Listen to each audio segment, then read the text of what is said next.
Hey YouTube, this is Southern Prepper 1. I'm going to talk about Caltrops. Very similar devices, a punji stick.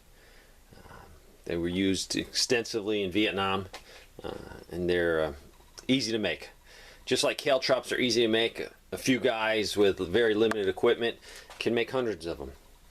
Now, disclaimer, do not make these and use these. These would get someone seriously hurt.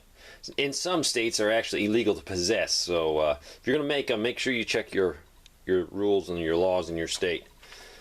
So a Caltrop is basically a device that one throw in, it will always land with one of the points up. You can make them out of nails, you can make them out of metal. It does not take a lot of skill to make these. A few guys in a Saturday can make 100 or two. These are very effective. They were first used in 331 BC, and then they've been used ever since. All kinds of devices out there, different designs. Some are designed with a hollow piece of metal, so when you puncture a tire, the air will come out. These I've tied together, sort of like a stop strip that the police officers use. And you can throw this out and then just pull it, and that will straighten it out across the road. This is just a piece of metal, and these are attached to it. Definitely wouldn't want to step on it. You can paint them whatever color you want, but these are a combat multiplier to be used only in SHTF, or if you go through the Purge like the movie, then you might be authorized to use them. For right now, protecting your homestead and retreat, absolutely not. You'd be seriously sued when you injured someone.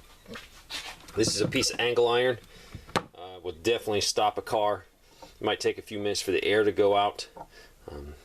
The uses of these, they used them against infantry soldiers, chariots, horses.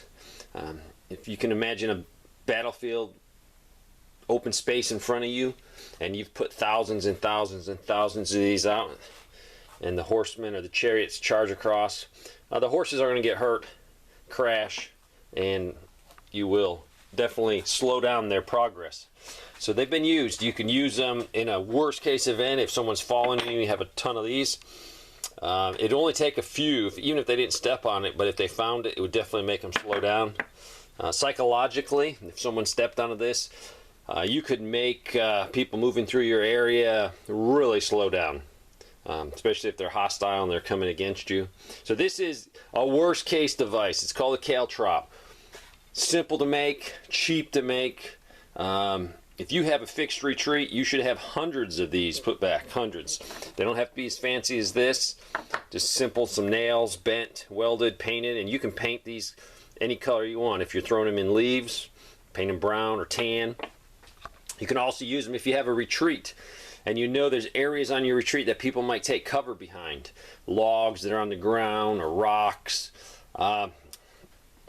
When the worst case event happens, throw these down where you think the enemy is going to take cover. So when they run and dive down, they're going to have a nasty surprise. You can also use broken glass. No one wants to jump down and lay down on a broken bottle with glass. It's sharp. So you can improvise. These are a combat multiplier to be used only in a worst case event where your life is threatened and you're trying to even the odds. Check your state. Make sure you don't make these and you find out that it made you a criminal. We don't want people in trouble. But there's all kinds of ways. You can use simple as a board with some nails pounded in it. They were also used, these Caltrops were used, the Union used them as not the Union in the Civil War, but the Union, labor unions. When they went on strike and people would try to bust the union or bust the line to get in there and work, they would throw these and stop vehicles, semis, trucks. And during that time they were called jack rocks. So if they're used more in a labor dispute, they're called jack rocks, but they're the same thing. So something easy, something effective that will help protect your retreat in a worst case event. Thanks for watching.